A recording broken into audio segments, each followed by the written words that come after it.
Bonjour à tous. Alors je vous propose, après ces deux présentations très différentes, de changer encore de perspective. Donc je vais vous parler moi de la multiscalarité, d'une notion en particulier ou d'un modèle qui est l'agroécologie. Donc c'est une présentation qui est issue à la fois d'un travail personnel de mon LDR, mais aussi d'un travail qui se fait dans le cadre d'un projet interdisciplinaire dont je vais vous parler. Donc on l'a conçu à plusieurs voix avec une collègue écologue, deux collègues géographes et une collègue des sciences de l'environnement et une collègue agronome. Alors, notre réflexion part de la trajectoire de l'agroécologie. Vous le savez, l'agroécologie invite nous, scientifiques et praticiens, à prendre en compte différentes composantes, les composantes cultivées, les processus écologiques et des processus sociopolitiques et économiques, et donc à intégrer plusieurs disciplines, et donc à élargir les échelles. Alors, elle a posé un certain nombre d'échelles un peu canoniques, la parcelle, l'exploitation, le système alimentaire, le paysage, mais finalement, les composantes scalaires de la notion n'ont jamais été véritablement réfléchies ou n'ont pas, à notre connaissance, fait l'objet de travaux spécifiques. Et donc, il y a quand même un flou, à notre sens, autour des objets de ces échelles. Et quand on travaille en interdisciplinarité, eh bien, du coup, ça ne facilite pas forcément les échanges. Et donc, ce qu'on vous propose aujourd'hui, c'est d'interroger en interdisciplinarité les fondements de la multiscalarité de l'agroécologie, pour quelque part vous montrer la complexité d'une prise en compte de l'approche multiscalaire dans un projet interdisciplinaire autour de l'agroécologie et souligner un certain nombre d'enjeux. Je n'ai pas de solution à vous proposer à l'issue de la présentation. Alors le choix qu'on a fait, ce n'est pas de vous présenter notre projet. Alors j'en dis deux mots parce que ça dit des choses sur notre cadre de pensée, mais on ne va pas partir du projet, on va vous proposer une analyse un peu abstraite, en espérant qu'on ne va pas vous perdre. Donc le projet dont on parle, c'est un projet régional qui s'appelle Maya, qui vise à travailler sur la massification de l'agroécologie à l'échelle, en Nouvelle-Aquitaine. Il implique des modules, plusieurs modules, un module transdisciplinaire dans lequel il y a l'ensemble des disciplines qui visent à construire un observatoire spatialisé régional de l'agroécologie. Et puis il y a un module où il y a plutôt des écologues qui visent à travailler sur les régulations biologiques pour limiter le recours aux pesticides. Un module aussi dans lequel il y a des écologues mais aussi des géographes qui visent à travailler sur la fertilité des sols. Un module qui travaille sur les risques liés au changement climatique. Un module qui travaille sur la multifonctionnalité des paysages. Et un module dans lequel il y a les sciences sociales qui travaillent sur l'amont et l'aval en agroécologie. Donc le projet implique 11 laboratoires avec des écologues, des économistes, des agronomes, des géographes, des sociologues et des sciences politiques, 5 partenaires régionaux et une trentaine de partenaires locaux. Puisque, en fait, le projet travaille à plusieurs niveaux. Au niveau régional, on est plusieurs géographes, notamment, à proposer une spatialité de la question agroécologique. Puis, au sein de l'échelle régionale, on a 4 territoires d'études, on va dire, qu'on a appelé des territoires pilotes. Dans ces territoires pilotes, les écologues travaillent sur des paysages, donc une vingtaine de paysages à chaque fois d'un rayon d'1 km². Voilà. Et dans ces paysages, ils travaillent au niveau de la parcelle. Donc il y a tout un tas de niveaux d'études. Alors, je ne vais pas plus loin sur le projet parce que mon but, ce n'est pas de vous proposer mon projet, mais les exemples que je vais vous proposer sont issus du projet. Et donc, pour vous proposer notre réflexion, on va revenir très rapidement parce qu'on sait que vous savez, mais on ne peut pas poser pour nous la question de la multiscalarité et des enjeux sans revenir sur la notion d'agroécologie. Puis on reviendra sur la notion d'échelle, parce que là aussi, si on ne revient pas dessus, on n'arrive pas à poser la complexité du débat, pour après poser un certain nombre d'enjeux de la complexité du débat. Alors, sur la question de l'agroécologie, donc j'y reviens, je ne m'éternise pas, mais si on n'a pas compris un petit peu la trajectoire et le fondement, on ne peut pas comprendre, à mon sens, la complexité de poser la question de la multiscalarité de l'agroécologie. Donc j'y reviens rapidement. Globalement, l'agroécologie est marquée par une trajectoire longue, puisqu'elle naît au début du XXe siècle, et au départ, elle vise à intégrer les principes de l'écologie pour redéfinir l'agronomie. Donc elle est plutôt portée par des écologues ou des agronomes et pensée à l'échelle de la parcelle et cantonnée à la sphère scientifique. Dans les années 60, elle reste longtemps très cantonnée à une sphère restreinte avant de se diffuser dans les années 70-80 au niveau international en se structurant comme une science, avec Altieri notamment, qui va proposer un certain nombre de principes et poser avec Liessmann l'agroécologie comme l'application de l'écologie à l'étude, la conception et la gestion de l'agroécosystème durable. Donc on élargit la pensée à l'agroécosystème. Et puis dans les années 90, l'agroécologie subit un mouvement de politisation. Les mouvements sociaux, via Campesina, s'emparent de la notion et la posent comme un modèle en opposition au modèle conventionnel dominant de la seconde révolution agricole et comme une réponse aux crises de l'agriculture actuelle. Dans les années 2010, elle subit un autre changement, une mise en politique ou un mouvement d'institutionnalisation, puisqu'elle est reconnue par la FAO, par le GIEC, par l'HLPE, par l'IPBES, comme le modèle à mettre en place en remplacement du modèle conventionnel. Et elle est même placée au cœur de la LAF de 2014, chez nous. Et puis, donc mouvement de reconnaissance, avant de subir depuis 2020 un recul finalement lié à des crises politiques et sanitaires au niveau national notamment et au niveau européen. Alors, malgré ce recul récent, elle a du coup pénétré un certain nombre d'institutions, notamment au niveau local, et donc elle reste une notion extrêmement présente. Cette trajectoire sur le temps long fait que cette agroécologie a subi un mouvement d'élargissement. Un élargissement d'abord de ses formes ou de ses manifestations, ce qui a conduit Loisel et ses collègues à dire que l'agroécologie était à la fois une science, notamment portée par les écologues et les agronomes, mais aussi un mouvement social et des pratiques. Un élargissement de ses principes aussi, puisqu'au départ, Altieri avait défini 5 principes sur des bases biophysiques qui liaient l'agronomie à l'écologie. Et en 2020, 2018 pour la FO, puis 2020 pour les écrits de l'HLPE, puis de l'écrit de Loisel, ces 5 principes sont complétés par plusieurs autres, puisqu'on arrive à 13 principes qui intègrent des dimensions sociales, donc notamment qui intègrent la santé animale. Vous avez les anciens principes en foncé et les nouveaux en clair. Donc arrive la santé animale, mais aussi la question de la diversification économique, de la co-construction des connaissances, de valeurs sociales et des régimes alimentaires, de l'équité, de la connectivité, de la gouvernance ou de la participation. Et donc des principes d'ordre plus sociaux, moraux ou éthiques, qui invitent nécessairement à un élargissement des échelles et des disciplines d'analyse.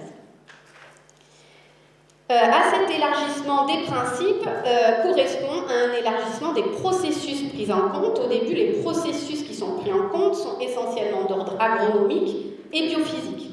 Et puis, en 2003, Francis pose l'agroécologie comme l'écologie des systèmes alimentaires durables et donc élargit l'agroécologie au système alimentaire et donc intègre de ce fait les sciences sociales et humaines notamment. Ça s'accompagne d'un élargissement d'une agroécologie en acte et donc des acteurs impliqués et des formes et des manifestations sur le terrain, puisqu'on a par un certain nombre de travaux montré que dans les actes, l'agroécologie impliquait des formes d'innovation très distinctes qui vont d'innovation incrémentale à des innovations vraiment radicales. Donc, il y a une trajectoire d'élargissement disciplinaire de l'agroécologie et forcément des échelles. Bon. Mais si on pose juste la question de l'agroécologie comme ça ne nous était pas, en tout cas pour nous, dans le projet éclairant. On a doublé cette explicitation de l'agroécologie d'une explicitation de ce qu'on entendait par échelle. Puisque derrière échelle, depuis le début, on parle beaucoup d'échelle sans l'avoir trop posé. Alors vous l'avez posé, merci, très rapidement hier, mais je vais y revenir un peu plus longuement. Parce qu'en fait, il y a des débats de long terme derrière l'échelle, et si on ne les pose pas, eh bien, à mon sens, on saisit mal finalement la complexité de la question. Alors j'espère que je ne vais pas vous noyer. Donc, à mon sens, il y a 4 grands débats qui nous permettent d'éclairer les enjeux derrière la multiscalarité. Le premier débat, c'est l'échelle comme grandeur ou comme hiérarchie. Depuis le début, où beaucoup, on a dit l'échelle régionale, l'échelle internationale, donc l'échelle est un niveau en fait, une grandeur.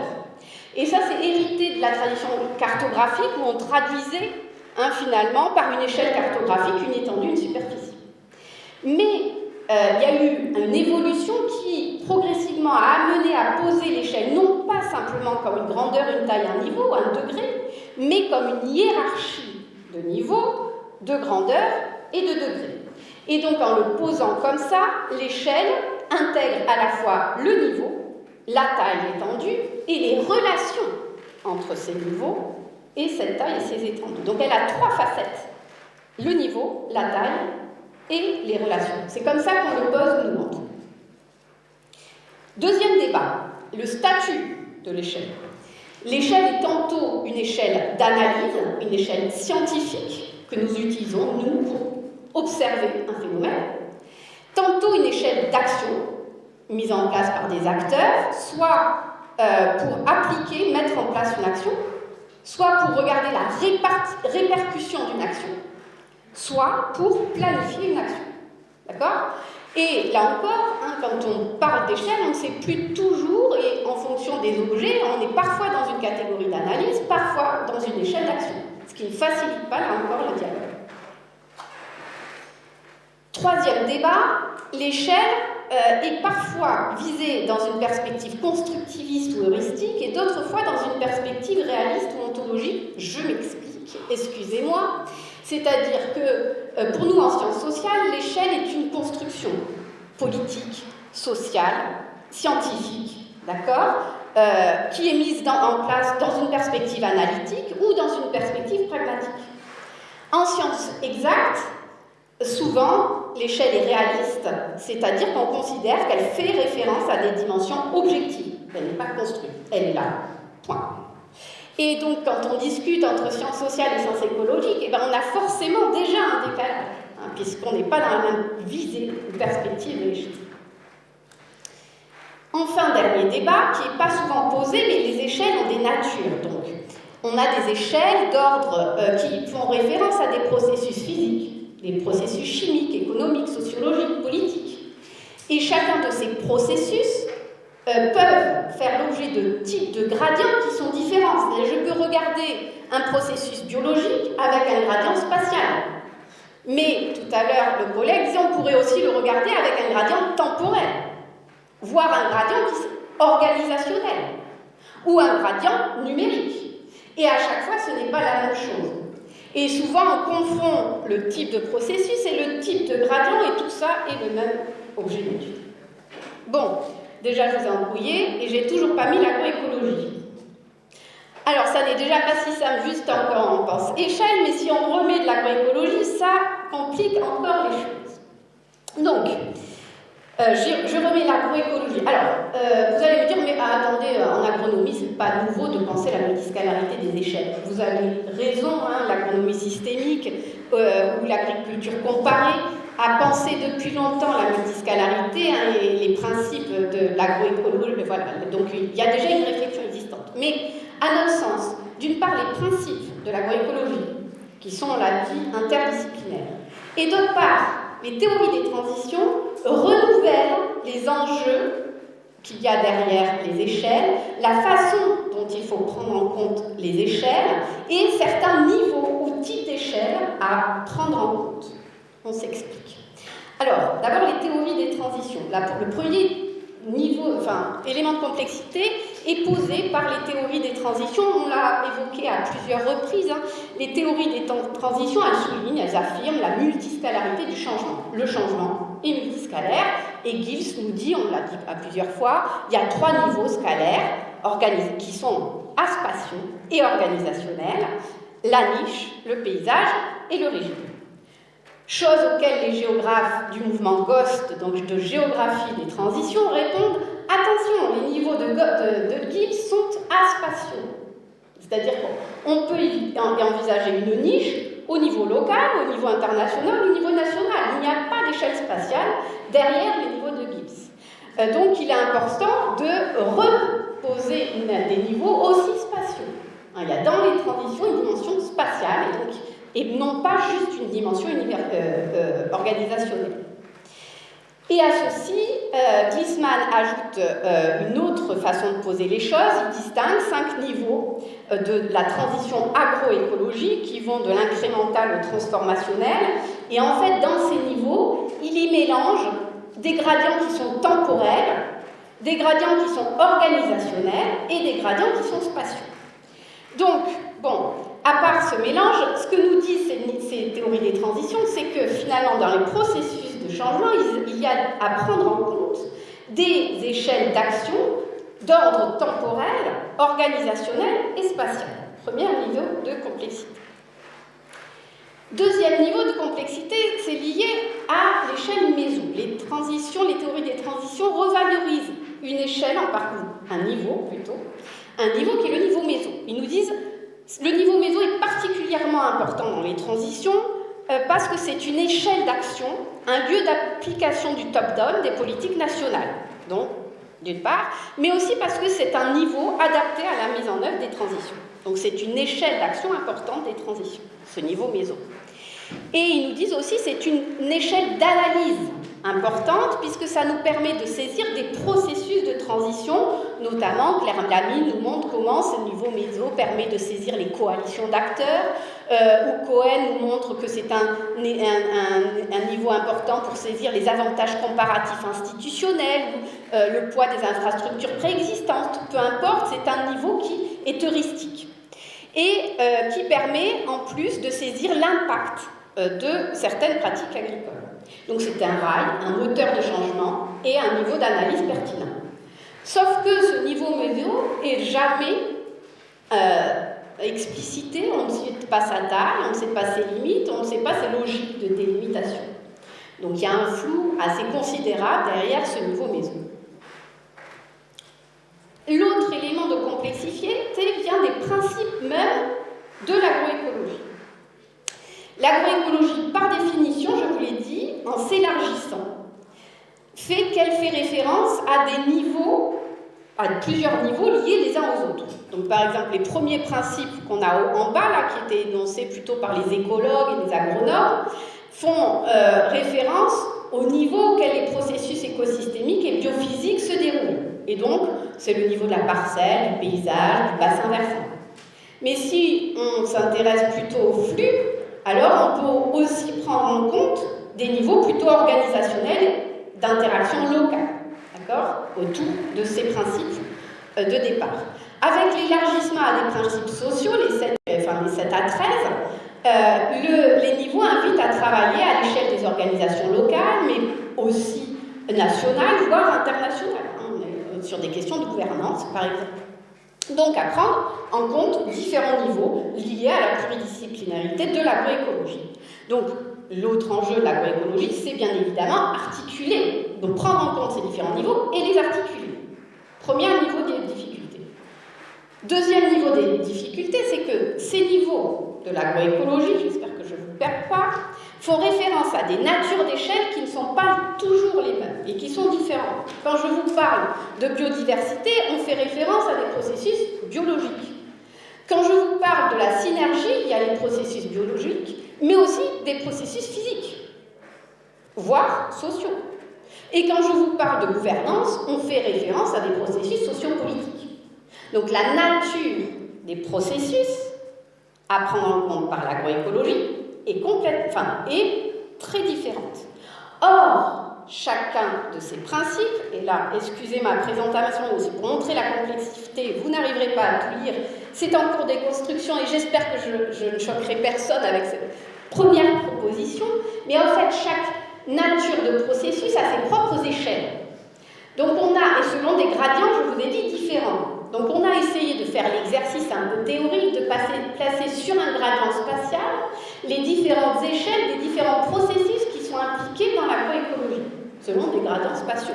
Donc on a mis en écologie les notions et les niveaux spatiaux qui sont habituellement mobilisés en agronomie système, en sociologie, en géographie, sachant que, d'accord, il y a des passerelles. Donc, chaque sous-processus a ses propres échelles d'analyse.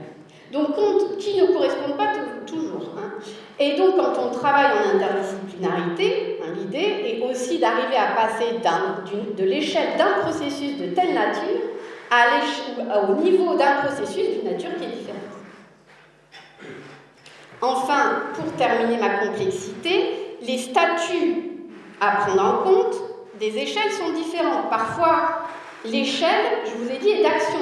Une AAC, une aire d'alimentation de captage d'eau potable, un PAT, un PAEC, une zone Natura 2000, ce sont des zones, un EPCI, ce sont des zones d'action d'acteurs. Et on va entrer par l'espace et l'échelle d'action d'acteurs. Parfois, on va entrer par des niveaux d'impact, le bassin versant, pour les hydrologues. Et puis d'autres fois, en tant que scientifique, on va entrer par des niveaux d'analyse, la matrice, le paysage, qui ne sont pas des catégories d'action. D'accord ? Mais quand on est dans un projet interdisciplinaire et même transdisciplinaire comme le nôtre, hein, ça veut dire qu'on n'est pas du tout, qu'il faut déjà se mettre d'accord sur est-ce que tu entres par une catégorie qui est d'analyse ou d'action, et dans ce cas-là, ta catégorie d'analyse ou d'action est-elle une catégorie de mise en œuvre de ton action ou d'impact de ton action, etc., pour arriver à se comprendre. Je synthétise tout ça. Donc, si on synthétise, il n'y a pas un niveau ou une échelle pertinente, ou 3 ou 4 autour de l'agroécologie, mais plutôt une matrice, à mon sens, qu'on a commencé à constituer ici, qui est encore imparfaite. D'accord ? Cette matrice invite à prendre en compte une palette de niveaux qui relèvent de processus et de gradients différents qui peuvent avoir des statuts distincts et qui invite à travailler l'articulation non pas juste entre les niveaux, mais entre des natures d'échelles différentes. Et à mon avis, l'enjeu, il est beaucoup là. C'est quand on travaille en interdisciplinarité, c'est travailler sur des natures d'échelles ou de niveaux qui sont complètement différents. Parce que l'articulation ne va pas de soi, comme l'ont écrit un certain nombre de collègues. L'autre élément, c'est que ce niveau, on voit bien dans mon schéma que le niveau méso est assez pléthorique. Autant les niveaux mondiaux et les niveaux micro sont assez bien caractérisés, autant au niveau méso, chacun y va de son échelle et de son vocabulaire d'analyse. Ce qui fait, alors que c'est un niveau transversal autour duquel on peut se retrouver. Depuis le début, on voit qu'on se retrouve autour de ce niveau méso. Mais par contre, il y a une diversité de concepts, de notions qui ne se recoupent pas et qui ne facilitent pas le dialogue. D'accord ? Par contre, on voit qu'en sciences sociales, on travaille peu le niveau micro, alors qu'on peut aussi, la microgéographie, ça existe. Hein, on peut travailler aussi le niveau micro. Et je finis. Parler d'échelle, c'est admettre, disent Lévy et Lucien, c'est admettre qu'autre chose que la taille change quand on change la taille. Donc, dans un projet interdisciplinaire, il nous a semblé important au début de dire d'où on parle. Est-ce que notre échelle, c'est un niveau ? Quelle est la nature de notre échelle ? La nature du gradient qui explique le choix de notre niveau et le statut de notre échelle. Pour réfléchir en amont, si on veut réfléchir à l'articulation, au type d'articulation que l'on veut mobiliser. D'un point de vue très opérationnel, ça permettrait aussi aux acteurs eux-mêmes de penser cette articulation, parce qu'ils n'arrivent pas eux-mêmes à penser cette articulation, mais si on leur posait déjà en des termes explicites, ça pourrait aider à les poser dans les enjeux de gouvernance. Alors, je n'ai pas de réponse, mais du coup, derrière cette complexité, je me dis, est-ce qu'il faut qu'on travaille à expliciter les articulations, qui sont, vous l'avez vu, pas simples, ou est-ce qu'il faut qu'on travaille ensemble à construire des échelles de référence un petit peu simplifiées qui nous permettent de faciliter un travail en interdisciplinarité ? Je n'ai pas la réponse à ma question. L'autre élément, c'est qu'on a vu le niveau méso en particulier et pléthorique. Est-ce qu'on garde cet aspect pléthorique en explicitant le contenu, ou là encore, on travaille une simplification de ce niveau méso. Voilà, excusez-moi, c'était très abstrait, j'espère que je ne vous ai pas perdu.